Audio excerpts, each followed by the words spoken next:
través del Instituto Municipal de Agricultura, les da la más cordial de las bienvenidas a este jueves de 60 minutos de historia. Hoy nos acompaña el doctor Rogelio Ruiz, quien hablará con nosotros sobre su tema de investigación, colonos rusos en Baja California, utopías y realidades, donde proporciona un bosquejo general de la inmigración de varias familias rusas del culto religioso molocano a Baja California a partir de 1905, bajo el esquema legal y jurídico de colonos agricultores. El lapso cubierto se extiende hasta 1958, en que se concretó la toma de tierras en el Valle de Guadalupe, que derivó en la formación del poblado Francisco Sara. Rogelio Ruiz es licenciado en Historia por la Facultad de Humanidades de la UABC, maestro y doctor en Historia por el Colegio de Michoacán. Su tesis de doctorado se tituló De colonos prósperos, extranjeros reticentes, rusos molocanes en el Valle de Guadalupe, Baja California, 1905-1958. Es investigador de tiempo completo del Instituto de Investigaciones de la Universidad Autónoma de Baja California, Instituto de Investigaciones Históricas de la Universidad Autónoma de Baja California, y es miembro de la Red de Historia del Tiempo Presente. En su currículum encontramos el ejercicio docente en áreas de historiografía y métodos de investigación, y además de varias publicaciones, tanto en libros como revistas, sobre historia cultural, historia intelectual y historiografía. Además es cuentista ocasional y colaborador de opinión en el portal cuatrovientos.net. Sin más, le cedemos la palabra al doctor, y bueno, gracias por aceptar la invitación, Rogelio, y el tiempo es tuyo. Muchas gracias al maestro José Beltrán, como jefe del Archivo Histórico Municipal aquí en Tijuana, y al Instituto Municipal de Arte y Cultura por la invitación, a ustedes por su presencia. Voy a tratar de no aburrirlos. Siempre estos temas de historia, salvo para la gente muy especializada, pueden a veces resultar muy detallados o bastante panorámicos. Voy a tratar de buscar un balance al respecto. Bien, como mencionó Josué, el tema fue mi tesis de doctorado. La concluí en el 2009, en realidad la estaba trabajando desde que estaba ya en la licenciatura, compilando material, lecturas, y conforme ha ido avanzando la digitalización documental, se ha abierto el universo del estudio de estos grupos como los molocanes para poder ampliar y documentar más, cada vez más, con más precisión, más detalle, con más preguntas y buscando más respuestas sobre el tema. Después de que concluí la investigación, he seguido trabajando el tema y he podido publicar algunas cosas que no pude incluir en la tesis. Voy a dejar claro primero por qué, bueno, podemos regresar a la diapositiva inicial. ¿Por qué utopías y realidades? Primero voy a tratar de definirles quiénes son los rusos molocanes y cómo llegaron a Baja California, y también por qué refiero como subtítulo Utopías y realidades. De hecho, la foto que he seleccionado para la primera diapositiva nos muestra a los colonos rusos y algunos mexicanos del Ejido El Porvenir en esta imagen, flanqueando al entonces presidente de la República, Adolfo López Mateos, durante una visita al Valle de Guadalupe. Eso tiene que ver con la mención que he hecho de utopías y realidades. Ahora sí podemos ver la siguiente. Y bueno, he tratado de inscribir esta investigación dentro de tendencias historiográficas actuales o que están en boga, que serían la historia transnacional, es decir, aquella historia que centra su mirada sobre aspectos espaciales muy acorde con las premisas globalizadoras, y sobre todo grupos como los molocanes o los menonitas o ciertos grupos judíos o mexicanos ahora que cruzan y atraviesan fronteras y fincan su vida cotidiana en zonas de contacto cultural o de fronteras. También apelando a un balance entre una historia de corta, mediana y larga duración.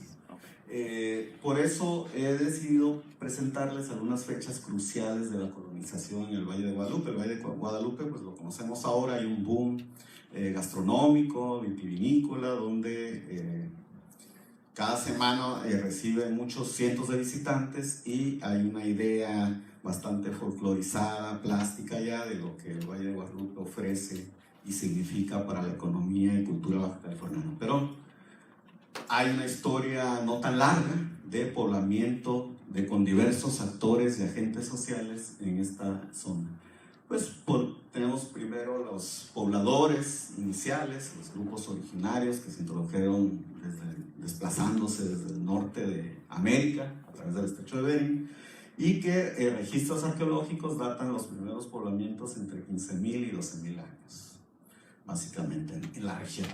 Después tenemos otro hito, ya muy adelante, posterior a las primeras relaciones de contacto entre colonizadores y grupos originarios, que podemos determinar fundamental para el poblamiento y colonización del Valle de Guadalupe, que sería 1838, ya en la etapa de independencia de nuestro país, cuando se estableció la misión de Nuestra Señora de Guadalupe del Norte, cuyas ruinas, ya restauradas, todavía puede uno visitar en el valle a unos escasos metros de la avenida principal.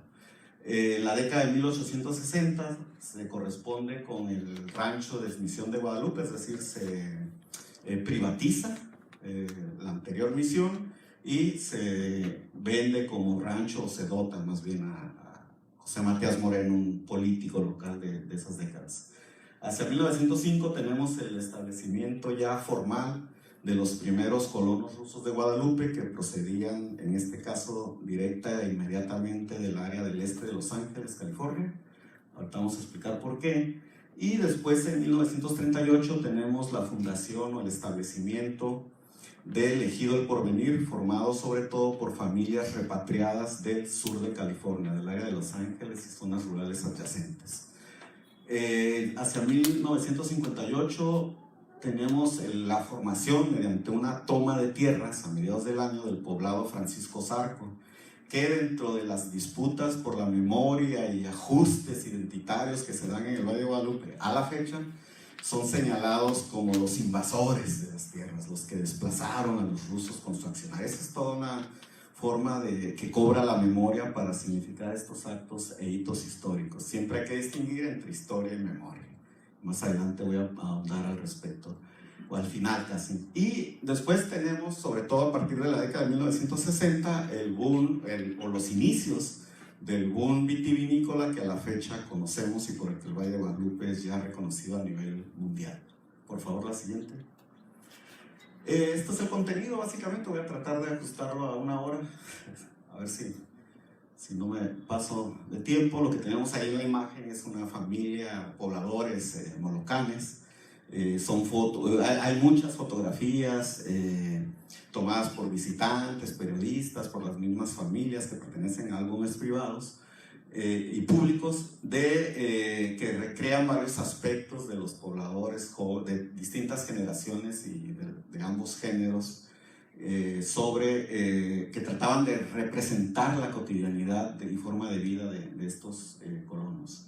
Entonces, seguramente hay inquietud, curiosidad por saber qué es el molocanismo, quiénes son los molocanes, por qué emigraron de territorios bajo administración del zar o de los zares en Rusia a Norteamérica. Por Norteamérica refiero desde Canadá hasta el norte de Baja California, y por qué llegaron a Baja California, sobre todo al Valle de Guadalupe y a San Antonio de las Minas, y después cómo fue posible, bajo las leyes y normatividades del Estado mexicano, establecerse en territorio mexicano ya en los estertores del Porfiriato, y después cómo aparecieron ahí ejidatarios, cuál era la relación con los cumiáis de San José de la Zorra y de San Antonio Necua, que estaban ahí al menos establecidos desde el siglo XIX. Tampoco es una población, un poblamiento tan ancestral ahí in situ en lo que conocemos como el Valle de Guadalupe, sí en las regiones adyacentes. Y después los solicitantes de tierras y el contexto político, económico que se dio en México y en Baja California en particular hacia el decenio de 1940, el establecimiento del poblado Francisco Zarco, y después, si ya hay tiempo, sobre las disputas por la memoria y afirmación de identidades en el presente. En el presente, ¿qué identidades encontramos en el Valle de Guadalupe? Bueno, están los cumiá, San Antonio Necua, San José de la Zorra, están los jornaleros agrícolas que se emplean ahí desde en cultivos hasta manufacturas, empresas. Están también los pobladores del Francisco Zarco, que en algún momento se empleaban mayoritariamente en el Zarzal, ahora ya han diversificado su oferta laboral. están los ejidatarios del porvenir, están los descendientes de los colonos rusos y están también los empresarios o los emprendedores que tienen ahí pues múltiples negocios. Y casi todos estos grupos tienen también una circulación binacional, al menos entre el sur de California, quizá una parte de Arizona y Baja California también por distintos puntos. Es decir, hay una multiplicidad de identidades allá. Eso agréguenle agentes, representantes gubernamentales, turistas, de esos que van con su outfit de novela, ¿no? El sombrero de Alancha, sandalias nuevas y todo eso. El guadalupazo. Pues. La siguiente, por favor. Bien, los molocanes son ante todo una identidad etnorreligiosa. Ese es un link a un video, pero me lo voy a saltar por cuestión de tiempo. Este video muestra la vida actual de los molocanes en Azerbaiyán, que es en el sur del Cáucaso. Y lo que ven ahí es pues justo una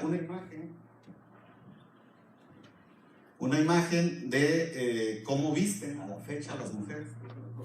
Por la bocina, por la velocidad. Ya. Tengo miopía y no veo.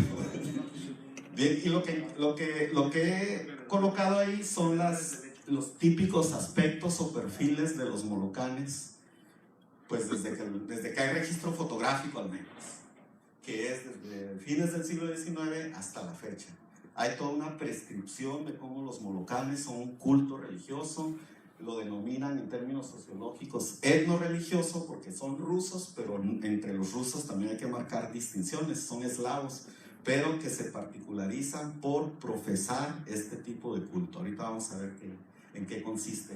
Y hay una serie de prescripciones y desde luego de proscripciones de cómo deben vestirse y cómo debe ataviarse un molocán o una molocana.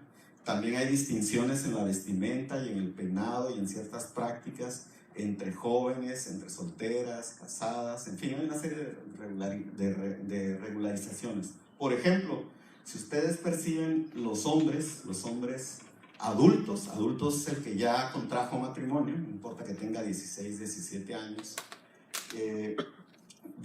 está prescrito que deben dejarse crecer la barba, el cabello y peinarse de raya en medio como Jesucristo. Esa es la prescripción. Obviamente no todos lo siguen, hay transgresiones. Las mujeres deben por lo general cubrirse con un paño la cabeza después de haberse matrimoniado. Generalmente se casaban a lo largo del siglo XX o del siglo XIX.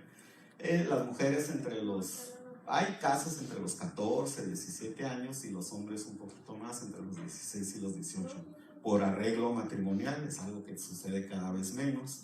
Es un sistema patrilocal, es decir, el mayor de la familia, el abuelo en este caso, sigue teniendo el control de la familia, o eso es lo que se espera, y hijos, nietos, nietas están bajo su supervisión. Pero bueno, todo esto se fue transformando conforme han tenido que emigrar.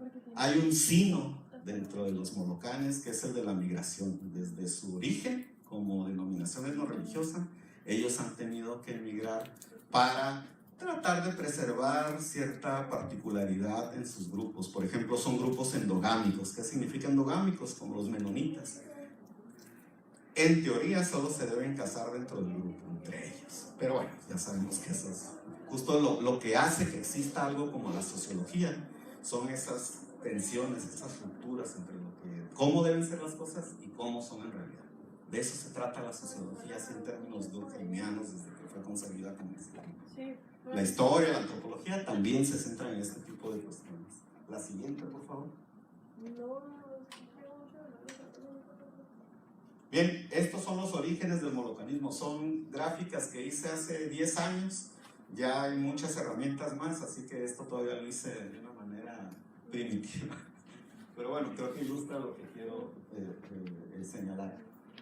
El molocanismo surgió de una ruptura, una escisión religiosa que hubo en el seno de la Iglesia Ortodoxa rusa entre las décadas de 1620 y 1630 en Rusia, en la zona histórica de origen del pueblo ruso, es decir, al sur del Volga, una zona que actualmente está entre Crimea y Ucrania, Bielorrusia, toda esa zona.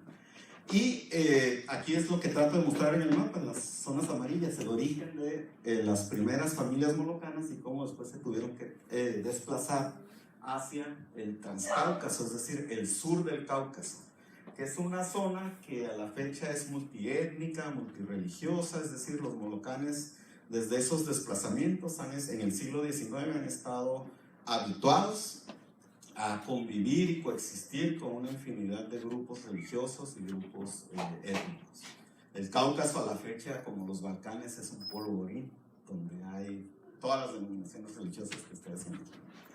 Y ellos se originaron a partir de una escisión que se presentó en el seno de la Iglesia Ortodoxa Rusa en el siglo XVI, porque estaban en desacuerdo, hubo algunas reformas litúrgicas, hubo grupos en desacuerdo y surgieron una serie de escisiones, conocidas así en general como cristianos espirituales, porque dentro de estos grupos rupturistas o cismáticos, ellos privilegian dentro de la Santísima Trinidad del cristianismo, privilegian la figura del Espíritu Santo. Hay ahí, dicen los historiadores de la religión, una influencia pentecostal de otros grupos también cismáticos del catolicismo de Europa Occidental. Por eso entre los molocanes hay dos divisiones fundamentales, son muchos grupos, pero hay dos grupos, dos corrientes principales. Una son los estéris, la gente que permanece quieta durante el servicio religioso, y otros son los postoyani, que son los que brincan, los jumpers, los que brincan, se exaltan como en cualquier culto pentecostal, porque el Espíritu Santo se posesiona de ellos y se vuelve algo extático, entran en éxtasis para celebrar a Dios, ¿no? En este caso, a la divinidad. Y de ahí se desprendieron una serie de grupos, muchos de ellos ya no existen, la mayoría emigró posteriormente a Canadá, a Estados Unidos y en menor medida a Australia. Dentro de esos grupos hubo muchas ramas, porque esos grupos dentro de su cisma desconocieron o desconocen toda autoridad religiosa, es decir, la figura sacerdotal. Algunos establecieron reglas de celibato después de haber engendrado o procreado. Hay grupos que incluso llegaron a castrarse después de haber concebido. En fin, hay muchos grupos así. El grupo mayoritario de estos grupos religiosos son los dukobores, o duk es en ruso espíritu. Entonces los dukobores emigraron fundamentalmente a Canadá, a la Columbia Británica, entre 1898 y 1904. ¿Por qué emigraron? Bueno, porque Rusia, bajo los imperios zaristas, fue expandiéndose constantemente hacia el este, hasta conquistar Siberia y las zonas fronterizas con Mongolia y China. Y varios de estos grupos fungieron o tuvieron que llegar a acuerdos con los distintos gobernantes zaristas para que fueran respetados en sus creencias religiosas, a cambio de fungir como rusificadores, es decir, colonos que llevaran la forma de vida y cultura rusa. Se incluye la lengua, una serie de prácticas, pago de impuestos incluso, a esos lugares que ellos buscaban colonizar, que de hecho lo hicieron. Los molocanes establecieron ese tipo de acuerdos y desde 1838 más o menos encontramos que la mayoría de estas familias ya están establecidas en los actuales territorios de Azerbaiyán, Armenia, Georgia, Turquía e Irán.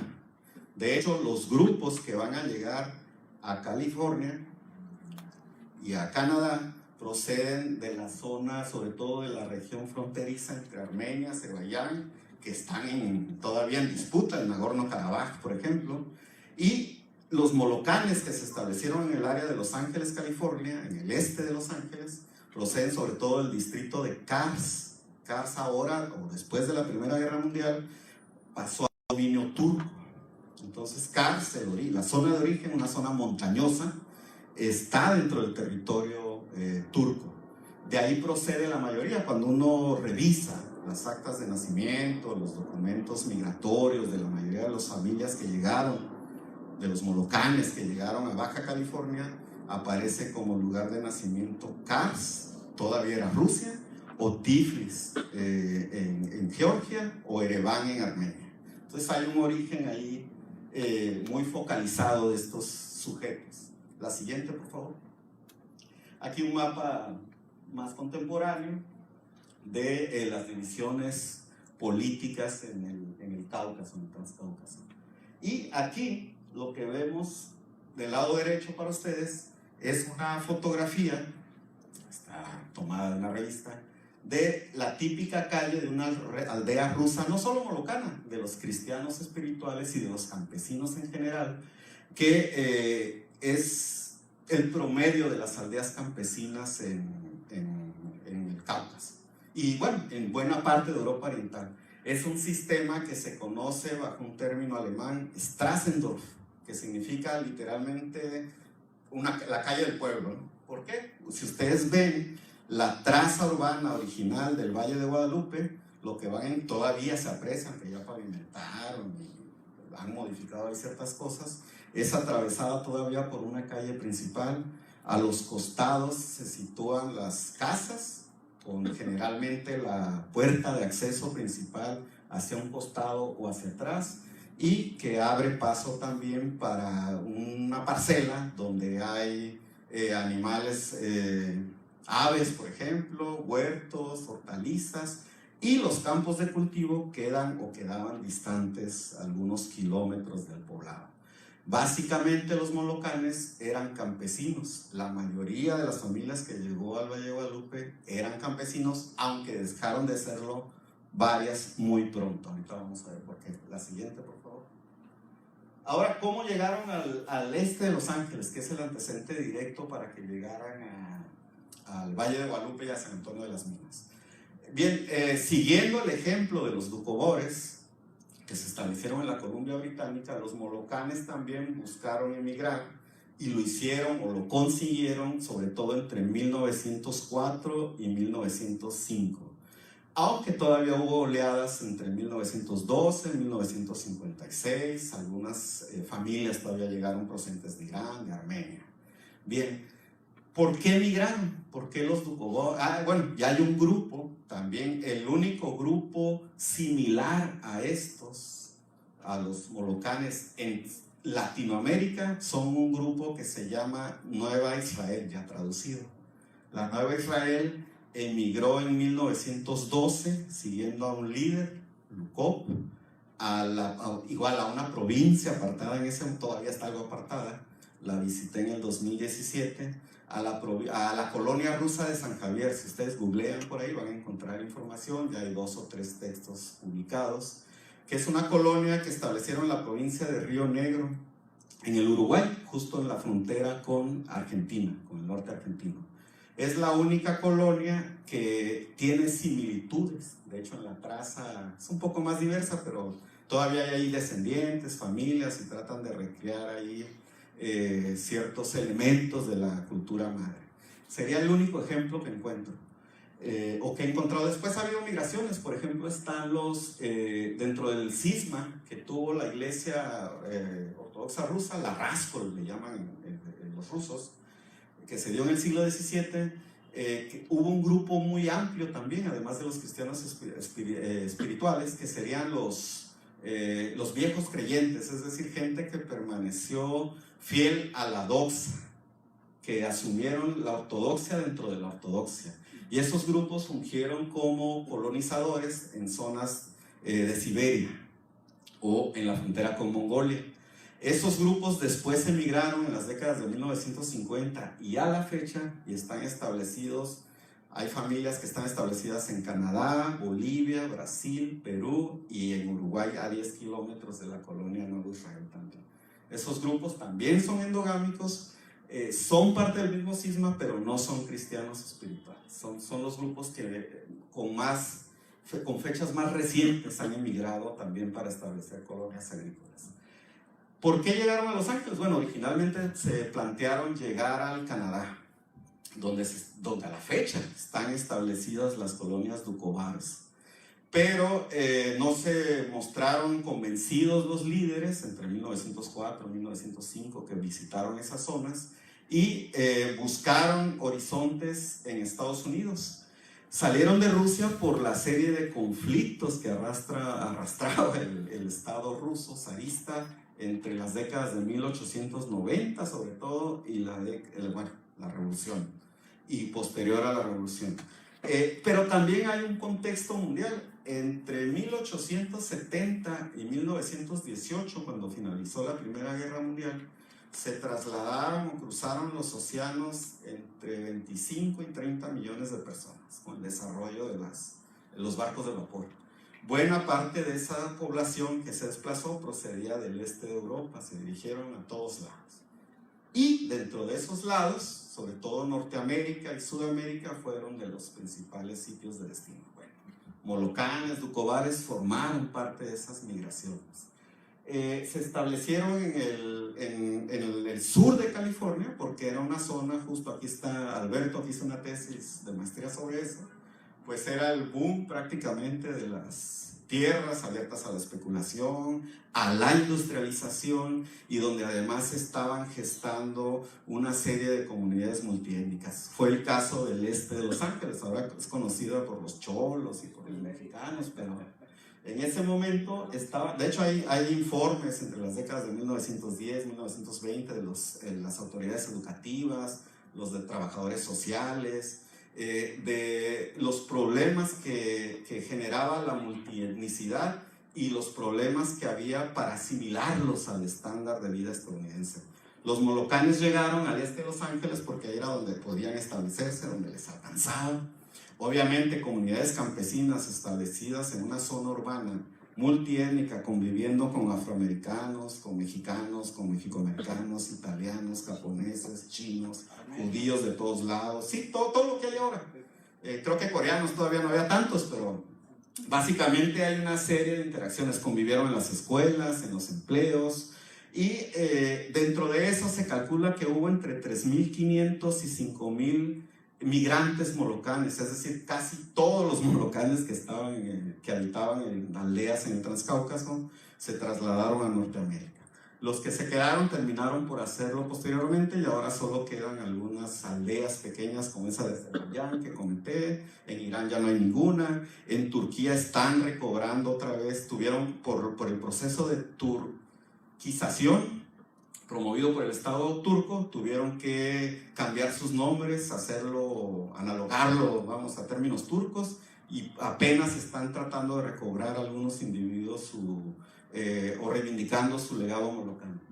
Dentro de estas colonias molocanas, que a la fecha siguen existiendo y conviviendo, sobre todo en el este de Los Ángeles, hubo algunas familias que buscaron permanecer fieles a su forma de vida campesina y sobre todo estaban preocupados por mantener su endogamia, es decir, como grupo mantenerse singulares, unidos y sin mezclarse con otros grupos.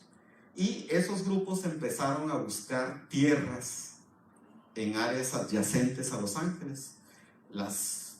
Esa es una de las épocas de mayor especulación con la tierra en el sur de California, es cuando se construyeron las ciudades que tenemos al lado, por ejemplo, San Isidro, Chula Vista, National City, todo aquello que conocemos.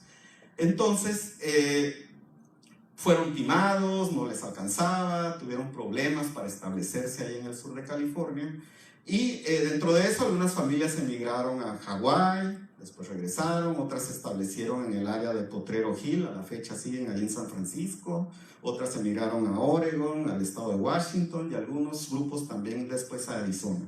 Dentro de eso, un grupo de familias, es una época en que los estados nacionales, tanto latinoamericanos como Estados Unidos y Canadá, tenían o toleraban la existencia de agentes que cruzaban el océano, tenían gente destacada, representantes de negocios en los puertos de Hamburgo, los puertos franceses, es decir, andaban buscando gente que quisiera emigrar a América. Y para establecerse en donde fuera posible, donde donde fueran seducidos por estos agentes y por las ofertas de estos estados nacionales. Ahí es donde tenemos la utopía de los estados nacionales latinoamericanos. A lo largo del siglo XIX y principios del XX, prácticamente no hay estado latinoamericano que no haya alentado, fuera del signo político que fuera, conservador, liberal, republicano, monárquico, centralista, federal, que no buscara alentar la inmigración, sobre todo europea, a sus territorios, por razones de todo tipo, que van desde ideales de progreso, nociones raciales, hasta la eugenesia ya entrado el siglo XX. El Estado mexicano no fue la excepción, pero fue de los que en política migratoria, de aliento migratorio de extranjeros, presentó fracasos constantes. A lo largo del siglo XIX alentaron con leyes, con reglas, con normas, con agentes, la búsqueda de establecer colonias europeas, sobre todo en suelo mexicano, y no, prácticamente fueron pocas las colonias que lograron atraer, algunas francesas en Veracruz, en el norte, algunas italianas en San Luis Potosí, la de Chipilo, por ejemplo, que es de las pocas que fructificó. Los menonitas fueron muy posteriores, hasta la década de 1920, y la colonia rusa, que fue de las pocas que podríamos considerar exitosa dentro de todo este esquema sostenido durante más de un siglo. Ya hacia los fines del Porfiriato había una serie de leyes, sobre todo la ley de extranjería de 1883 y la de colonización de 1886, que permitían, siguiendo ciertos protocolos, que daban facilidades para que se establecieran colonos extranjeros, sobre todo en ciertas zonas, y una de esas era Baja California. ¿Por qué? Por la baja densidad demográfica, o lo que ellos consideraban baja densidad demográfica, y que también prácticamente dejaba a buen precio, con exenciones fiscales, la introducción de enseres de trabajo. Sobre todo promovían la formación de colonias agrícolas, ofrecían exención del servicio militar, pero en Baja California todos estaban exentos del servicio militar, exención de impuestos, en fin, una serie de promesas que por ley estaban garantizadas para quienes decidieran introducirse a suelo mexicano a labrar la tierra. Había el ideal de que los europeos, por ser europeos, por ser blancos, eran industriosos, gente inclinada al progreso y toda aquella cantaleta que hemos conocido durante 5 siglos. Esa es una utopía también, la del Estado mexicano, que alentaba el ingreso y el establecimiento de europeos en suelo mexicano, porque iban a servir de modelo, iban a orientar a las poblaciones locales. Se hablaba entonces del problema del indio, así se hablaba como problema. ¿Qué hacer con tanto indígena? Que eran inclinados al ocio, al vicio, toda la serie de estereotipos y cuestiones peyorativas que a la fecha gravitan en nuestra conciencia nacional. Bueno, en aquel momento eso no se discutía, eran verdades científicas. Y dentro de ese esquema, pues se alentaba que los europeos vinieran literalmente como sementales a blanquear a la población, si no era con sangre, con su ejemplo. Esa es una utopía. La otra utopía la representaban los molocanes. Los molocanes, los que buscaban desplazarse hacia la tierra de nuevo, a recrear su modelo de vida, buscaban en términos religiosos recrear el reino de Dios en la tierra. Ese era el objetivo. ¿Cómo? Bueno, con principios de equidad, de igualdad, y siguiendo lo que ellos comprendían como palabra de Dios. Entonces, aquí tenemos dos utopías que se encuentran y desencuentran a la vez. La del Estado mexicano, que está viendo agentes de progreso en estos colonos, y estos colonos que lo que buscan es huir de la modernidad, que es lo que estaban haciendo precisamente en el área de Los Ángeles, California, donde sobre todo, y hay varios estudios al respecto, eran prácticamente también un modelo y un punto de efervescencia de una serie de reivindicaciones socialistas, anarquistas, feministas, que no tenían parangón prácticamente en algún otro punto del oeste de los Estados Unidos. Eran una sociedad de vanguardia en ese momento con respecto a otras zonas de Estados Unidos, y con un crecimiento también disparado, como quizá no ha tenido o no tuvo durante la primera en otra década, durante la primera mitad del siglo XX. La siguiente, por favor. ¿Por qué llegaron a Guadalupe? Digo, encontraron un agente, Pablo Blumenthal, que se dedicaba a vender tierras, a tratar de invitar a un agente de bienes raíces, agente de una compañía colonizadora que intentaba mediar, atraer colonos, mediar entre el Estado mexicano y aquellos que se interesaran en establecerse en suelo mexicano al amparo de las leyes colonizadoras. Gestionaron el Valle de Guadalupe como rancho, había sido embargado al menos 3 veces por un banco en Estados Unidos, había cambiado de propietario así de nombre al menos 5 veces en las últimas 2 décadas, había estado en juicios, es decir, era una tierra que estaba con disponibilidad pero también con problemas jurídicos. Para los precios que manejaban en el sur de California, pues resultaba atractiva económicamente para los colonos rusos que después se establecieron. Había que protocolizar el establecimiento de estos colonos, formalizarse como una empresa colonizadora, en este caso fue la empresa rusa colonizadora, y seguir u observar ciertos parámetros legales acorde para estar a tono con las leyes del gobierno porfirista. A su vez, el gobierno porfirista había, después de una serie de evaluaciones, de una serie de criterios, habían también cambiado el gran paradigma que había sostenido las políticas colonizadoras del Estado mexicano desde la independencia, es decir, sostenidas casi durante un siglo, en las que el Estado era el principal promotor y patrocinador de las empresas colonizadoras. Cambiaron el esquema a partir de 1905, reconociendo que había sido un fracaso hasta ese momento, y optaron por darle mayores garantías y prebendas a la colonización, pero de tipo privado, es decir, a través de empresas con capitales privados. Y la empresa rusa fue una de las primeras que se estableció, así de las únicas, bajo ese esquema. El rancho de Guadalupe presentaba, además de que era atractiva económicamente por el precio a crédito, si la comparamos con los precios de tierras en el sur de California, también era un punto relativamente aislado de grandes núcleos de población. Relativamente, es decir, Ensenada en línea recta está 28, 30 kilómetros del Valle de Guadalupe. Siguiendo los caminos, pues estaba a 6 horas en carreta, en caballo, o incluso se podía recorrer a pie cuando las condiciones climáticas o del terreno lo permitían. Pero sí, también estaba relativamente cerca de un mercado, Ensenada o San Diego, donde ellos pudieran vender los productos agrícolas de los cuales subsistían.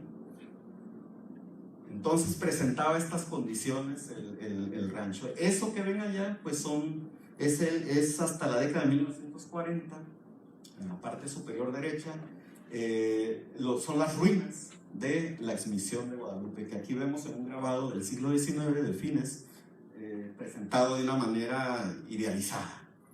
Allá vemos las ruinas, vemos que no se aparta mucho de esta representación, y lo que vemos abajo es una casa típica de una de las familias que habitaba el rancho Guadalupe, la familia Barrete.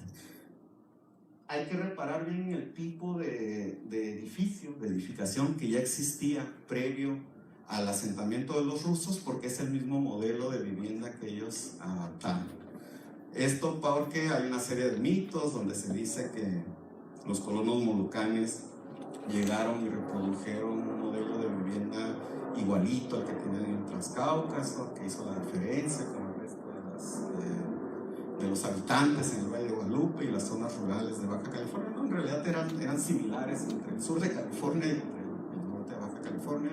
Los molocanes adaptaron a techos de 4 aguas, algunas con chimenea, corrales, cercos, espacios para aves de corral, para hortalizas. Siguiente, por favor. Aquí son los puntos donde se establecieron a partir de 1905 los colonos rusos molocanes. Originalmente se establecieron en el Valle de Guadalupe, pero después en 1909 formaron otro grupo de familias también procedente de Los Ángeles, California. Formó una pequeña empresa, más pequeña que la de Guadalupe, que es la de San Antonio de las Minas. Había una colonia rusa de 9 familias aproximadamente, y todavía subsiste ahí escondido el panteón ruso en San Antonio de las Minas. Hay un panteón ruso en el Valle de Guadalupe también. Y por el tipo de cultivo que observaban los rusos molocanes, que era extensivo, es decir, de temporal, pues agotaron el suelo en pocos años. Eso hizo necesario que tuvieran que ampliarse en todos esos puntos rojos que he indicado a lo largo de las siguientes 3 décadas. Los rusos eran fundamentalmente campesinos. Llegaron y se establecieron, originalmente se establecieron entre 1905 y 1906, alrededor de 46 familias. Ahorita vamos a ver los datos de población. El contrato establecía que tenían que ser un número mayor de 100, o mínimo de 100. Estuvo lejos de cumplirse. También por las leyes de extranjería y colonización se establecía que los súbditos de otro país, al llegar a suelo mexicano y establecerse como colonia, tenían que jurar ante un representante de la autoridad del Estado mexicano, por fuera, pues de paz podría ser, un policía. Tenían que renunciar públicamente a la nacionalidad que traían y a asumir la mexicana. Bueno, nada de eso se cumplió, obviamente, ¿no? Y llegaron y originalmente se establecieron, dividieron las parcelas por números iguales entre las familias y empezaron a cultivar lo que ya se cultivaba en el Valle de Guadalupe. Fundamentalmente trigo, cebada y alfalfa. Los pocos rancheros que había ya cultivaban eso. Tradicionalmente habían cultivado eso al menos desde la década de 1860 con la familia de Matías Moreno. ¿Por qué esos productos? Pues eran los que tenían mercado en Ensenada, el vecino puerto de Ensenada. El sausal todavía ni pintaba, después va a ser importante para las transformaciones que va a presentar el Valle de Guadalupe. Lo que vemos allá también es, pues, en la prensa, desde luego que esto fue noticia en la prensa del sur de California. Hay múltiples notas que dan cuenta del establecimiento de la colonia rusa del lado mexicano. La mayor parte de la diáspora molocana permaneció y permanece en Los Ángeles, California.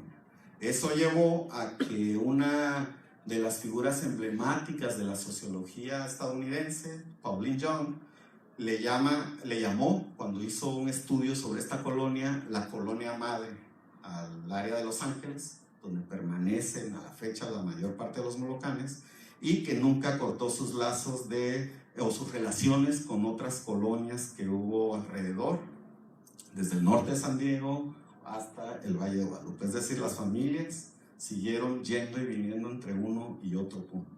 Siguiente, por favor. Esto es un plano que retomé de uno de los, ya murió hace unos años, de George Mohoff, que era uno de los cronistas de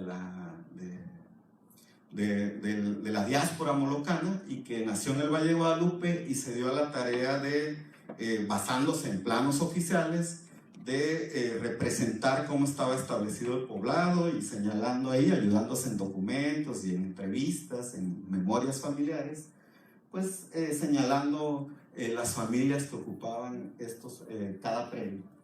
Ahí lo que vemos, pues la calle principal es el modelo Strassendorf y alrededor pues vemos las parcelas y algunos puntos de interés para la vida de la colonia rusa molocana a lo largo del medio siglo durante el siglo pasado. La siguiente, por favor. Aquí vemos 2 panorámicas. Una, la de arriba, es del Valle de Guadalupe, es tomada o fue tomada durante la visita, o bueno, ilustra la visita de uno de los principales pioneros de la economía o de los estudios económicos en México, Moisés T. de la Peña, que en la década de 1946 fue comisionado por el presidente Miguel Alemán para que hiciera un balance, una evaluación del desarrollo de los proyectos colonizadores de extranjeros en México. Fíjense, en 1946 visitó y recorrió el país y prácticamente este estudio fue publicado en 1951 en la revista Problemas Agrarios de México y es una imagen tomada a mediados de la década de 1940 que nos ilustra pues nos da una idea de cómo estaba el poblado en ese momento. Lo que vemos abajo es un asentamiento molocano en La Misión, aquí más cerca de nosotros, tomada en 1924, que nos da una idea también del tipo de núcleo poblacional.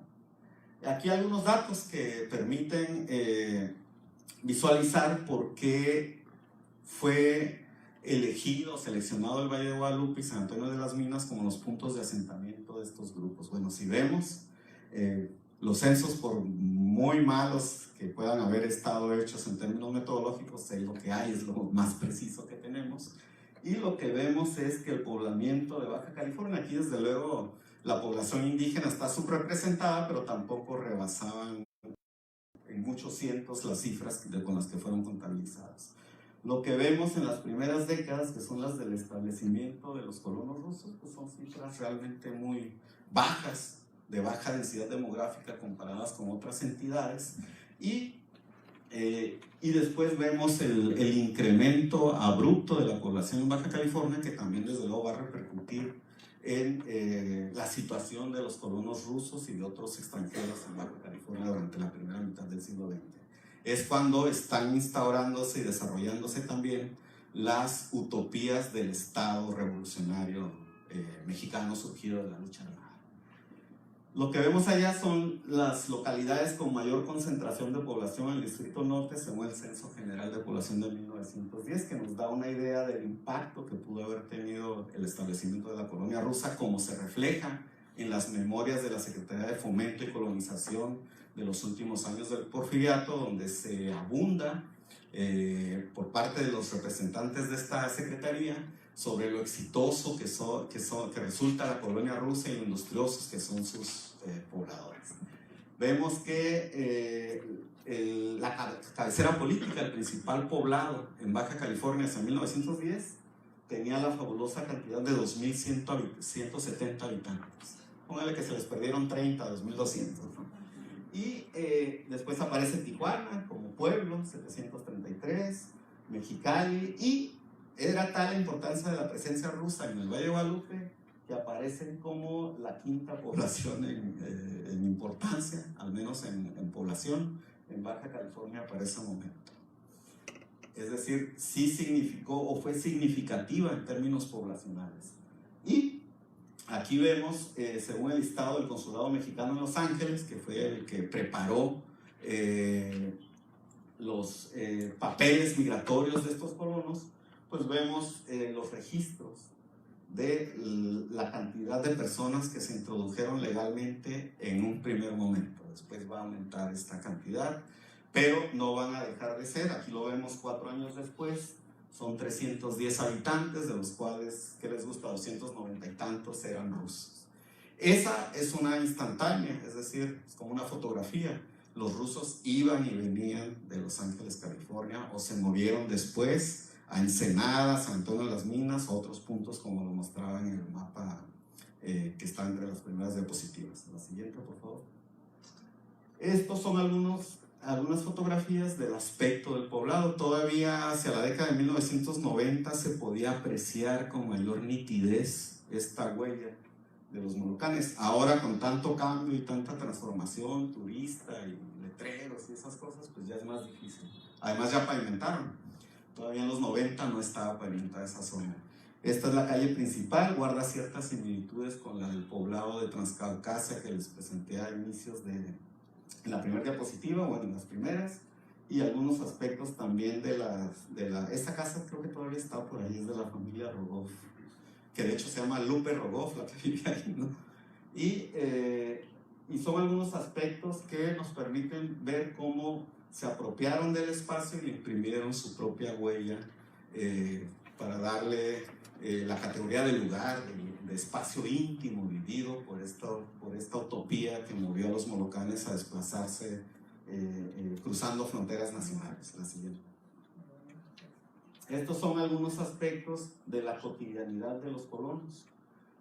Generalmente posaban para los visitantes, periodistas, académicos, curiosos, agentes gubernamentales. Entre 1906 y 1958, la colonia Guadalupe recibió bastantes visitas de gente que escribió y dejó constancia de la presencia de estos colonos. Ahí eran un núcleo poblacional que llamaba la atención tanto en Estados Unidos como en México. Eran vistos como exóticos, como raros, y ahí hubo bastante registro fotográfico y escrito, de videos casi no hay uno o dos por ahí, de esta población. Aquí lo que vemos, por ejemplo, es a los colonos ataviados de esa forma porque es un domingo, es afuera del servicio religioso, de la sabranía, que es el templo.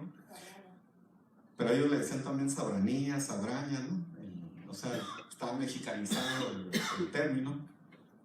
Y no entraban ahí los que no estuvieran casados, es decir, menores. Menores, acuérdense, son el que no se había matrimoniado o la que no se había matrimoniado.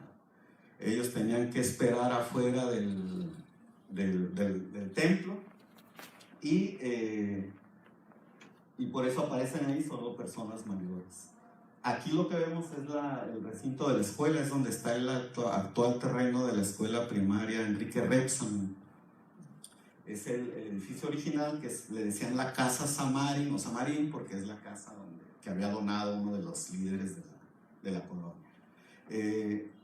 Desde luego que el Estado mexicano, ya revolucionario en la década de 1920, estableció una escuela en esa localidad, como lo hizo en muchas zonas rurales, y obligó a asistir a la escuela. Claro, los niños, las niñas asistían según la época, según los días y según la carga de trabajo doméstica. La siguiente, por favor. Ahora bien, el Valle de Guadalupe es conocido por las uvas, las vides. Este señor es un Pivovarov, que es uno de los líderes. Bueno, ¿cómo se fue diversificando la vida en el Valle de Guadalupe? Si originalmente habían dividido de manera equitativa el número de parcelas, se habían consagrado a la siembra, cultivo de trigo, cebada y en menor medida alfalfa, bueno, esto se fue modificando con los años. Se fue modificando primero porque Baja California, como vimos en los datos de los censos, pues fue incrementando su población de una manera extraordinaria durante las siguientes décadas, sobre todo la de 1920 a 1930, y eso generó también, estaba vigente la ley seca en Estados Unidos, pues generó una serie de demandas de bebidas espirituosas que el comercio local y los productores locales no se daban abasto. Dentro de eso había ya en Baja California, establecida desde 1888, una empresa vitivinícola, Bodegas de Santo Tomás, que hasta la fecha los vitivinicultores tienen problemas para abastecerse de suficiente uva sembrado del lado mexicano y tienen que importarla de Estados Unidos. Bueno, en esos momentos esto era todavía más grande el problema y andaban buscando gente, agricultores que estuvieran dispuestos a invertir y a aprender sobre el cultivo de la uva destinada a la vitivinicultura. El Valle de Guadalupe no estaba o no era objeto de siembras de uva para vino hasta bien entrada la década de 1920, y fue por la intermediación de Bodegas de Santo Tomás. Los primeros en ser convencidos y sumarse a la siembra de cultivo de vid en el Valle de Guadalupe fue una familia que todavía están ahí, están por todo Ensenada, que son los Collins, o los Colines, les dicen, ¿no?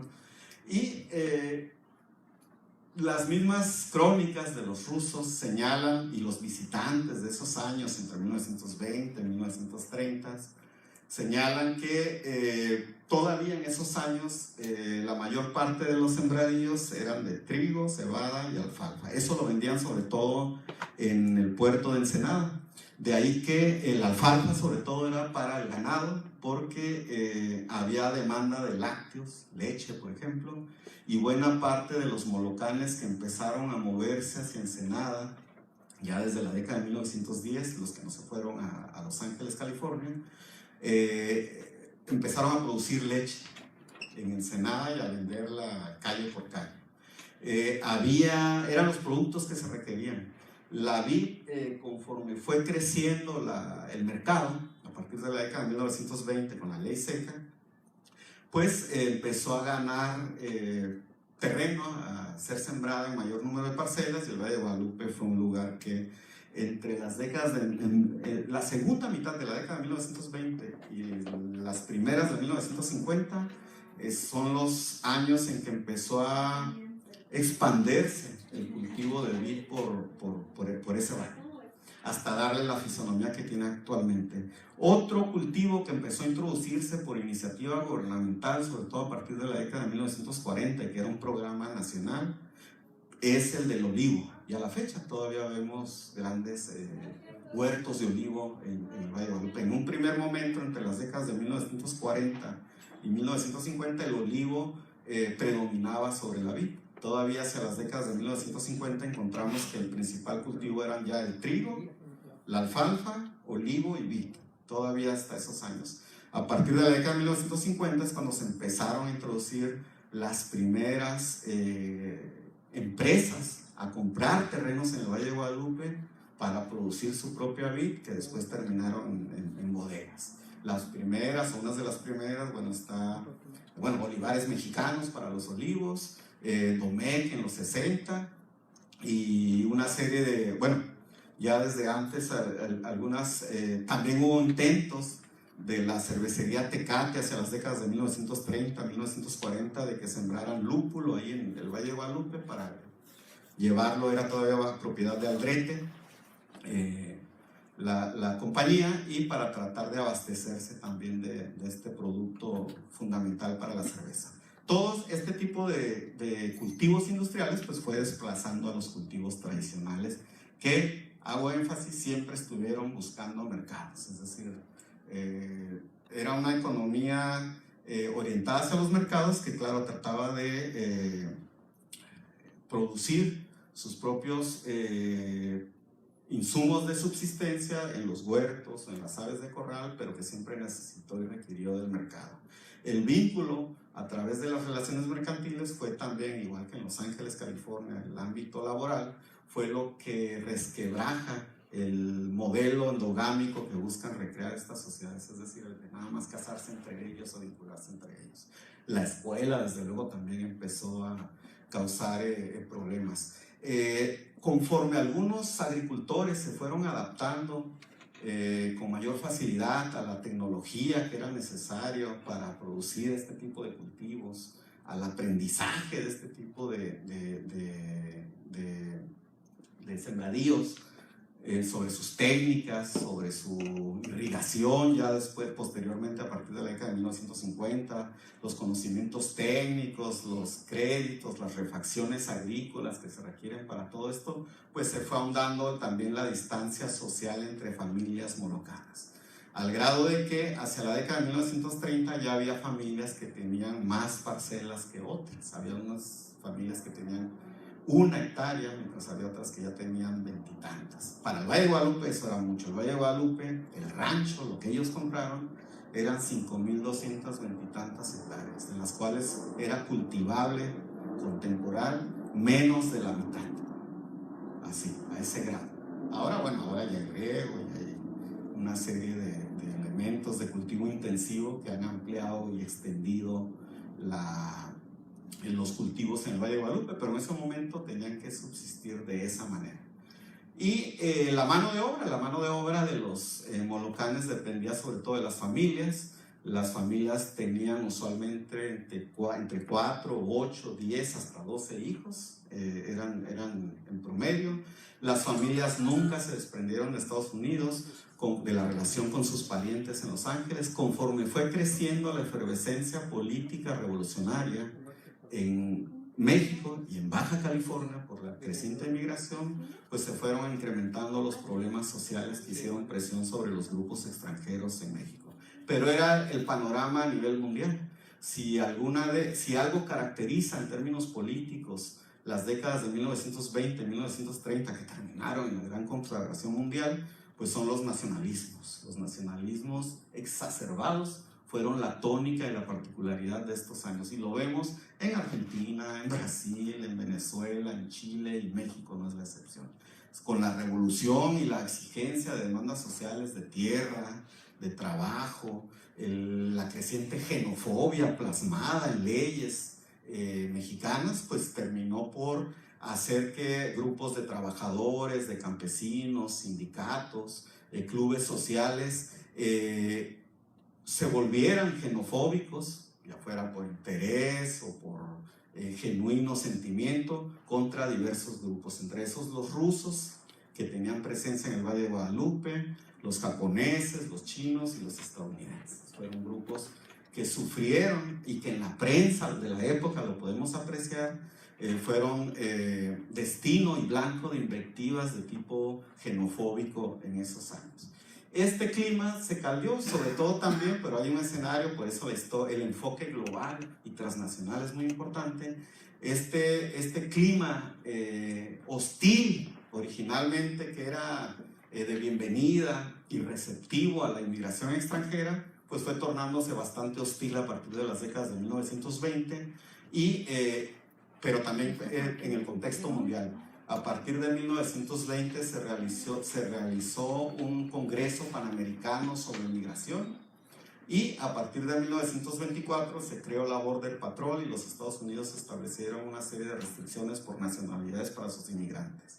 Dentro de esa serie de restricciones, los rusos como rusos tenían menos posibilidades de emigrar a Estados Unidos que los siendo mexicanos, es decir, con nacionalidad mexicana. Pero no bastaba hasta ese momento, ya vigente la Constitución Política de 1917, aunque estuviera estipulado que bastaba nacer en suelo bajo soberanía mexicana para ser mexicano, no era así. Eso fue posible solo hasta que se establecieron las normas y reglamentos de esa ley en 1934 y no tuvieron carácter restrictivo. Por lo tanto, los rusos que no habían seguido el protocolo de renunciar a su nacionalidad anterior cuando se establecieron y de haber asumido la mexicana mediante un protocolo, un ritual legal, pues estaban en el limbo. Seguían siendo rusos dentro del Estado mexicano aunque hubieran nacido en México. Y había que seguir un juicio civil ante el juzgado de primera instancia en Ensenada para adquirir la nacionalidad mexicana. Esta nacionalidad mexicana se les regateó y se les dificultó en el ámbito local en la década de 1920, justo porque eran los años de efervescencia nacionalista y xenofóbica. Hablemos de América, al menos del continente americano, o en el continente americano. Hay contradicciones, hay paradojas, son los años de mayor xenofobia, pero también y con gobernantes manifiestamente xenofóbicos, Calles, Obregón, pero también son los años en que entraron los menonitas. Entonces ahí está una contradicción. Grupos nacionalistas, grupos de campesinos se estaban presionando para que se les dotara de las tierras que tenían los extranjeros, o lo que para ellos eran los extranjeros, y los rusos de Guadalupe fueron presionados para dejar sus tierras, o empezaron a ser presionados, y para que fueran cedidas o concedidas a mexicanos.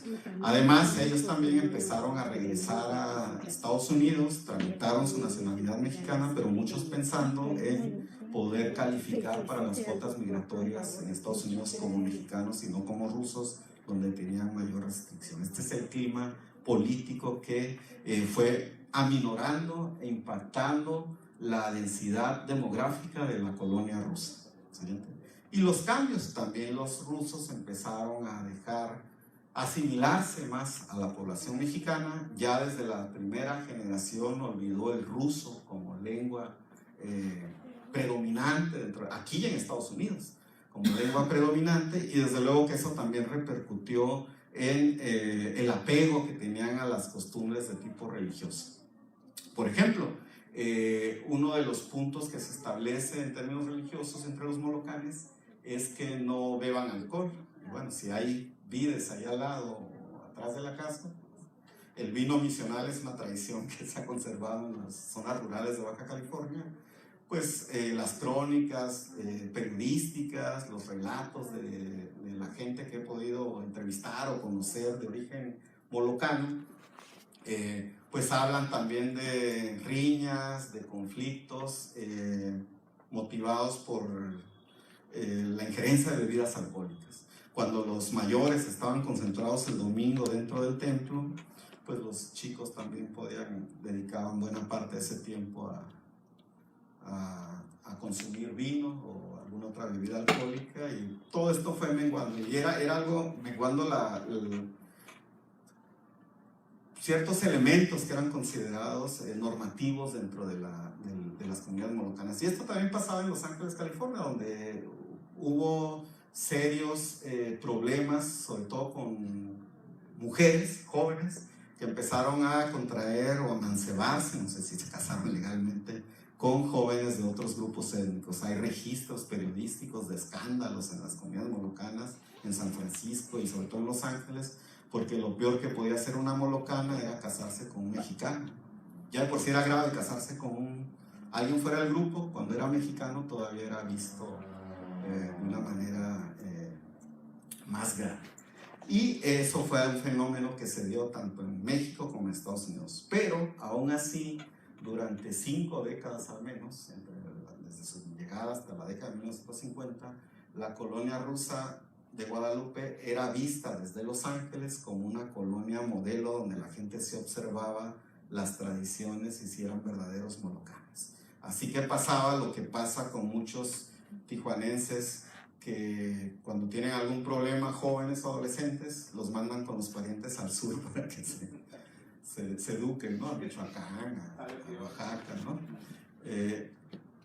Mucha gente familias mandaban a sus hijos o hijas de Los Ángeles a Guadalupe, ya fuera para que encontraran consorte o para que estuvieran un rato aprendiendo sobre molocanes. Hay casos, juicios de divorcio casi inmediatos, haber contraído nupcias porque no se comprendieron el joven o la joven molocana de Los Ángeles con el de México, por la diferencia entre costumbres.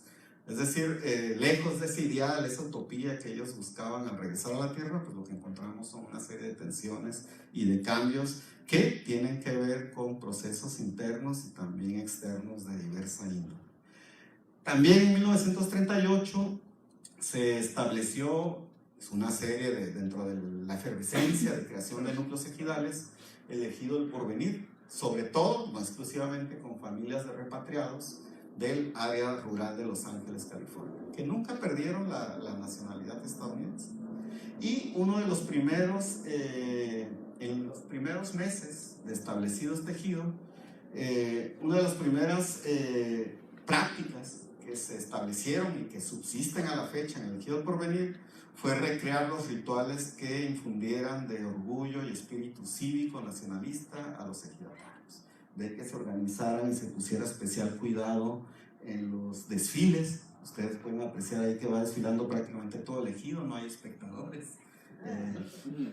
Vemos es una escena típica, esa ya es en 1952, y las crónicas de la gente que entrevistamos mientras realizaba mi tesis, pues hablan de ese dato curioso, que desfilaba prácticamente todo el pueblo y no había quien observara el desfile, se observaban a sí mismos, porque era un ejido, un núcleo poblacional que eran vistos como agentes colonizadores del Estado revolucionario en zonas que ellos consideraban, que el Estado mexicano consideraba un tanto sustraídas o alejadas del control estatal. Y el Ejido del Porvenir era ese tipo de modelo, y fue uno de los pocos modelos exitosos de ejidos formados con repatriados en Baja California. Originalmente esto causó una disrupción con los colonos rusos que todavía habitaban en la colonia rusa en 1938. Son 5 kilómetros en línea recta por el camino recto entre el Ejido del Porvenir y el Valle de Guadalupe, porque les estaba sembrando ahí en sus alrededores, justo a la puerta de sus casas, un núcleo poblacional de mexicanos, justo lo que ellos querían mantenerse alejados. Siguiente, por favor. Y también con las comunidades indígenas ellos empezaron a relacionarse, sobre todo porque gente de San José de la Zorra y de San Antonio Necua fue empleada temporalmente, ya fuera como vaqueros, como jornaleros, en los campos de los colonos rusos. De ahí que haya anécdotas de descendientes de que en algún momento algún jornalero aprendió cierto vocabulario ruso de los mayores, los jóvenes ya no lo hablaban, o que incluso hay algunos vocablos que todavía la gente, incluso hasta el Francisco Zarco, comparte de origen ruso. Hay una serie de memorias ahí que hablan al respecto. En 1963 ya encontramos, aquí saltándome un poco lo de el poblado Francisco Zarco, ahorita regreso a ello, ya encontramos que se organizó la primera gran feria de la cosecha de Valle de Guadalupe, es decir, ya encontramos un esfuerzo institucional y empresarial por afirmar una identidad que es la que conocemos actualmente del Valle de Guadalupe como el centro vitivinícola más importante de México. Y encontramos ya pues toda una parafernalia, una serie de rituales, se elegían reinas. Entre las 3 reinas que están aquí en la fotografía en el extremo izquierdo encontramos una chica samarin, 2 hijas de ejidatarios, en fin, hay una mayor interacción entre ambos pobladores. Y vemos ya la presencia de los primeros flujos de capital destinados a la explotación vitivinícola, ya no solo vitícola, es decir, de la uva, sino ya de producción de vino. La siguiente, por favor. Aquí vemos algunas fotografías, son tomadas de la memoria fotográfica del Porvenir que comparten las mismas familias en redes, y vemos algunas imágenes ya de la presencia ya constante hacia la década de 1950-60 de cómo el vino fue ganando terreno, fue ganando parcelas, consumiendo recursos, mano de obra, agua, herramientas, fue ganando recursos en el Valle de Guadalupe y desplazando desde luego a la alfalfa, la cebada, el trigo y los mismos olivos que pasaron a un segundo plano hacia la década de 1960. La siguiente, por favor. Aquí hay algunos testimonios de gente del ejido que plantean cómo se fue estableciendo ese núcleo poblacional. Si quieren, ahorita regresamos y después quieren leer con mayor detenimiento esto, pero bueno, hablan de lo que les he venido compartiendo.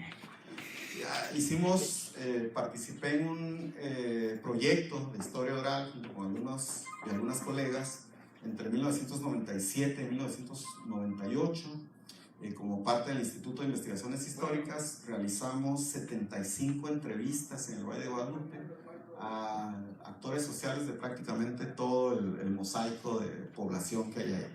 Y es un archivo que está transcrito, está para consulta en el archivo de la palabra del Instituto de Investigaciones Históricas.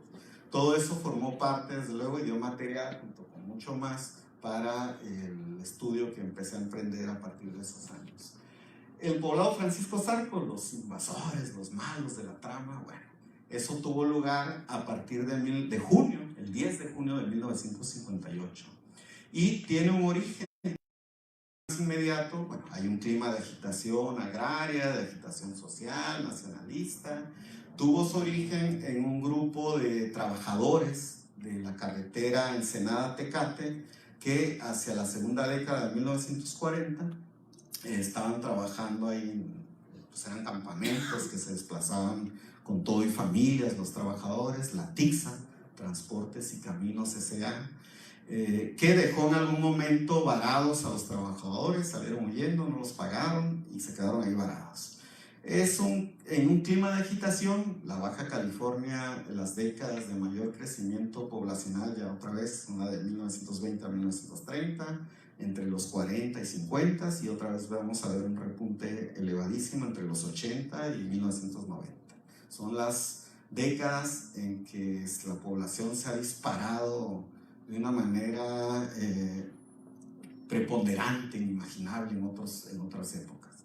Y dentro de esa época pues había mucha agitación en distintas partes, sobre todo del norte del país. Sobre todo destacaba la Unión General de Obreros y Campesinos de México, dirigida entre otros personajes por Jacinto López, quien era señalado como comunista, y era una organización bastante amplia de masas que era en cierto modo tolerada por el Estado, incluso apoyada, pero también cuando era necesario eran reprimidos y encarcelados sus líderes. Esta organización había tomado tierras entre las décadas de 1940 y 1950 en Sonora, en Nayarit, en Sinaloa, en Chihuahua y Durango, hasta donde recuerdo. Y ese grupo era uno de los grupos que estuvo o que capitalizó ese grupo de familias que estaban solicitando tierras en Baja California. En este caso, hacia la década de 1950, ustedes recuerdan, a partir de 1952 se decretó la formación del Estado de Baja California como Estado libre y soberano, y de 1953 con el primer gobernador designado en ese momento, que fue Braulio Maldonado. Braulio Maldonado, considerado a sí mismo como cardenista, con inquietudes populares, siempre él en su discurso ligado a las mejores causas campesinas y obreras. Entonces, bueno, apoyó de alguna manera la toma de tierras del Valle de Guadalupe. Tenía también terrenos ahí. Y dentro de este clima de agitación, ellos habían tomado tierras también que pertenecían a los menonitas en el área de Cuauhtémoc, Chihuahua, en las cercanías, enarbolando un discurso que los menonitas habían llegado a esas tierras en Chihuahua por un convenio con el gobierno mexicano, pero que era un convenio temporal y que justo en los años de los 50 ese convenio había llegado a su término, por lo tanto las tierras tenían que regresar a manos de los mexicanos. Llegaban a los sembradíos, plantaban banderas mexicanas e instalaban campamentos. Hicieron lo mismo para el Valle de Guadalupe.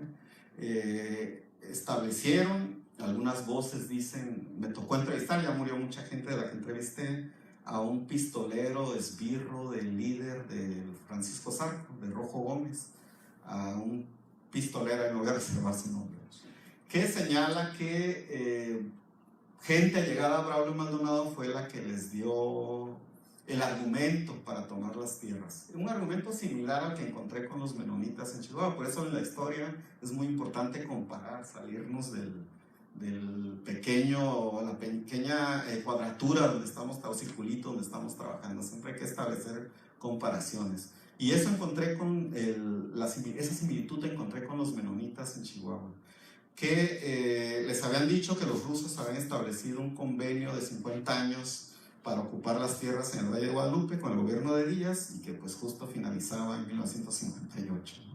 Y que por lo tanto esas tierras serían restituidas inmediatamente a los mexicanos, y las tomaron. Para entonces, para el momento de que tomaron las tierras, ya quedaban 22 propietarios rusos y había un buen número ya de mexicanos en el Valle de Guadalupe. Y pues los afectados fueron tanto rusos como mexicanos, aunque el argumento usado para esta toma pues fue el que estaban regresando las tierras a los nacionales que estaban despojados de ellas.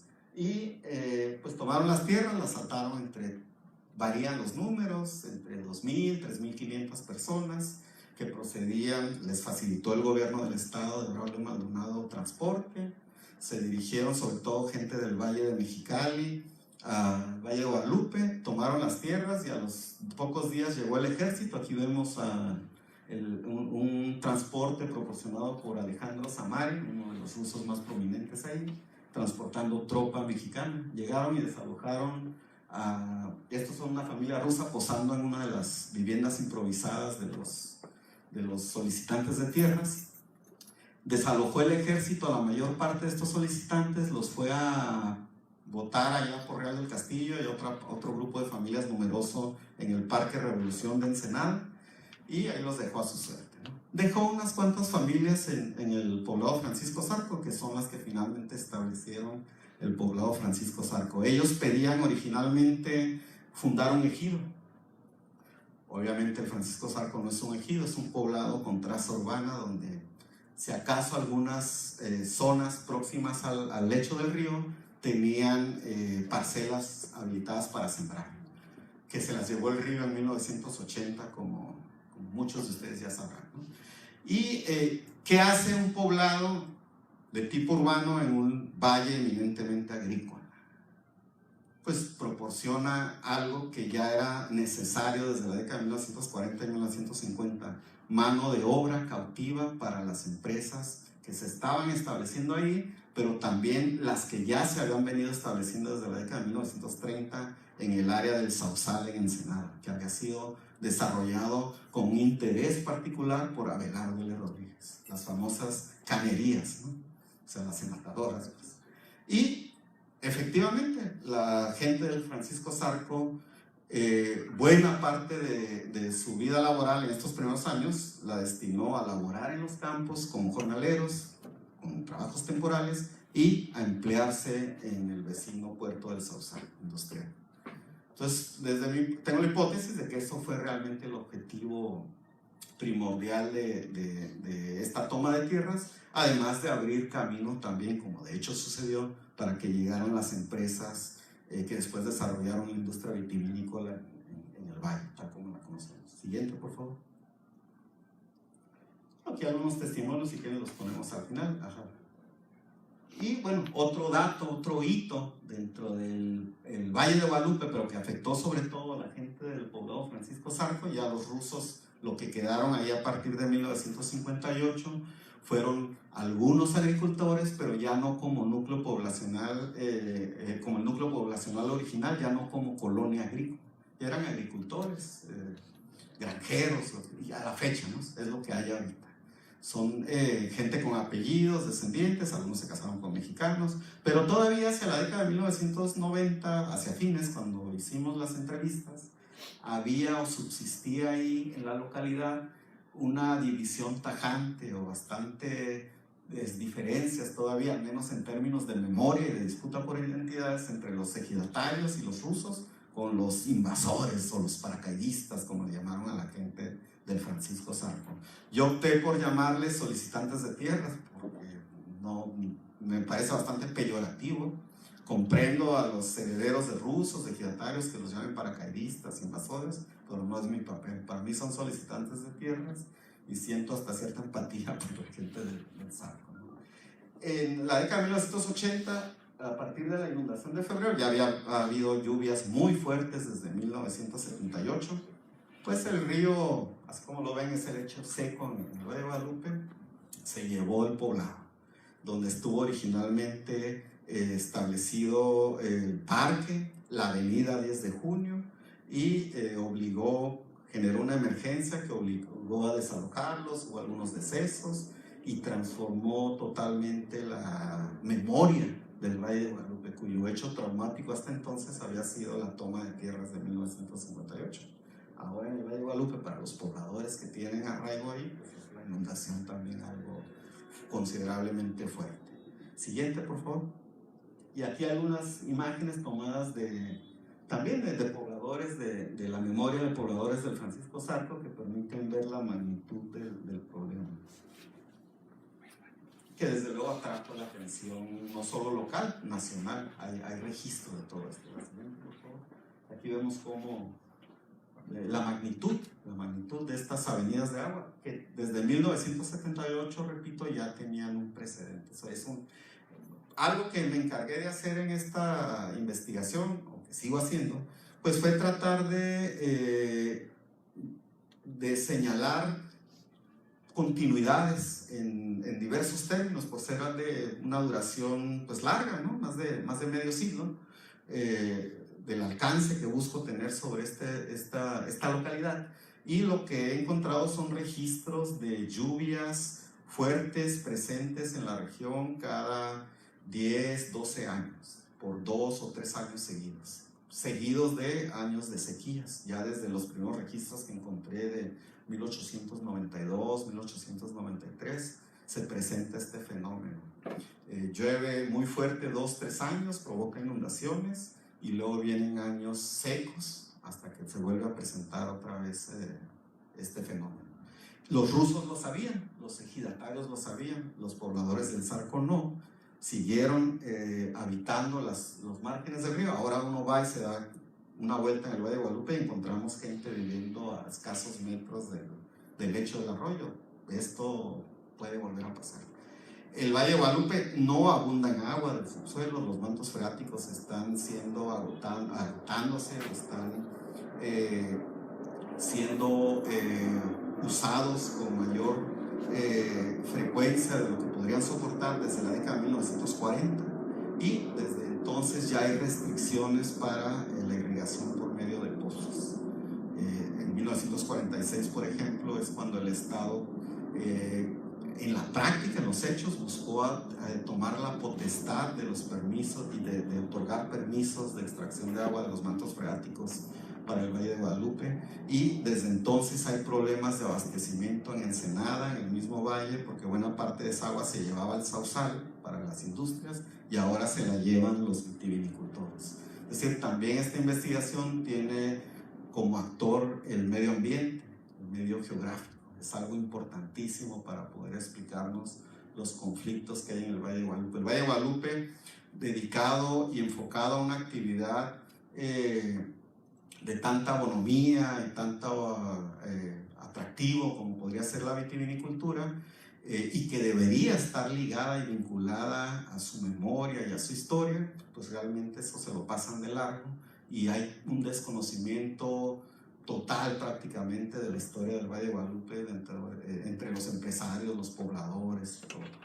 Es prácticamente nulo lo que saben, y lo que se reproducen son una serie de mitos. Por ejemplo, que los rusos llevaron el vino al Valle de Guadalupe. La Secretaría de Turismo y otras instancias lo reproducen y lo repiten a cada rato. Ese tipo de información. Siguiente, por favor. Y lo que encontramos ahora del Valle de Guadalupe, bueno, la presencia rusa, quedan rastros, quedan memorias, quedan disputas entre quién tiene más derecho a estar ahí, quién tiene más derecho a beneficiarse de los recursos naturales que ahí encontramos. Y lo que vemos también es un abandono por parte de ciertos sitios y monumentos que deberían ser cuidados tanto por el Estado, por las instancias culturales de la localidad, del municipio, del Estado, del país, y por la misma gente que se declara o que es heredera de este legado cultural, tanto los ejidatarios, los rusos y los pobladores mismos del Zarco. Vemos los panteones. Este es el de San Antonio de las Minas, está prácticamente dejado ahí a la mano del tiempo. Y la siguiente, por favor. Y no se diga el caso del Panteón del Valle de Guadalupe. Ahí ya desde los 50, desde que llegaron los mexicanos masivamente, pues hay tumbas mexicanas y que a la fecha siguen enterrando personas ahí, y tumbas rusas. Esas están retocadas a mano de una manera muy artesanal, pero prácticamente es un cementerio que está desapareciendo, está siendo sepultado por el tiempo, y que yo creo requiere la inmediata atención tanto de los herederos como de las instancias culturales. Ahorita ni siquiera me atrevo a calificarlos como monumentos, que es toda una categoría patrimonial. Son ruinas en muchos casos, están prácticamente abandonadas, y forman parte de esa memoria que está latente ahí. Es muy significativo como un cementerio consagrado a los rusos, que además reproduce el tipo de cementerios que hemos encontrado en los asentamientos molocanes en el Transcáucaso. Es el mismo tipo de tumba sobria, de piedra, con un solecillo o 3 solecillos pintados al frente. Pues está prácticamente siendo sepultada por el viento, por la memoria, por el olvido de sus propios habitantes. La siguiente, por favor. Y aquí vemos las ruinas del Francisco Zarco, del Poblado Viejo. La avenida 10 de Junio es la que está ahí con un camellón, o que queda de un camellón con las palmeras altivas ahí. Y lo que vemos ahí es el kiosco del parque. Enfrente hay una choza que funge como tiendita de abarrotes, que se llama justo Pueblo Viejo, porque es la parte vieja del pueblo que ya está otra vez habitada. O sea, ya otra vez ahí hay gente que está habitando esa zona, que debería estar restringida por los problemas que pueda traer por alguna futura inundación. La siguiente, por favor. Aquí vemos lo que es ahora el Valle de Guadalupe, pues un centro recreativo donde los beneficios se quedan en unas cuantas manos, poco llegan a la mayor parte de la población. hay una folclorización ahí de lo que el Valle de Guadalupe significa como oferta gastronómica, de la cultura del vino, y una exotización y una recreación sin ninguna regulación también en términos patrimoniales. Lo mismo encontramos recreaciones neocalifornianas, francesas, desde los mismos nombres, los señalamientos, la contaminación visual, la extracción de agua. Cualquiera que quiere poner ahí un negocio en Valle de Guadalupe elige unos nombres híbridos, ¿no? Por ejemplo, de Josué, nombres afrancesados. Los cumiay siguen siendo los eternos desplazados, son jornaleros. Por ahí en Necua se han organizado y tienen un centro, brindan ciertos servicios ahí para quien quiere acercarse a su cultura, pero es también una historia de exclusión, donde desde luego los grupos indígenas son los que más exclusión han sufrido. De ahí vendrían quizá la mano de obra, los jornaleros, los trabajadores del pueblo Francisco Zarco, y sí, los del Porvenir les ha ido un poco mejor, porque también siempre han estado en estas tres comunidades, molocanes, pobladores del Zarco y del Porvenir. Todos tienen fuertes vínculos con Estados Unidos por las familias, es decir, son familias binacionales o transnacionales. Ahí, y bueno, los problemas que tenemos en prácticamente todo México están también ahí latentes: narcotráfico, narcotienditas, violencia. Recién estuve ahí platicando con gente del Zarco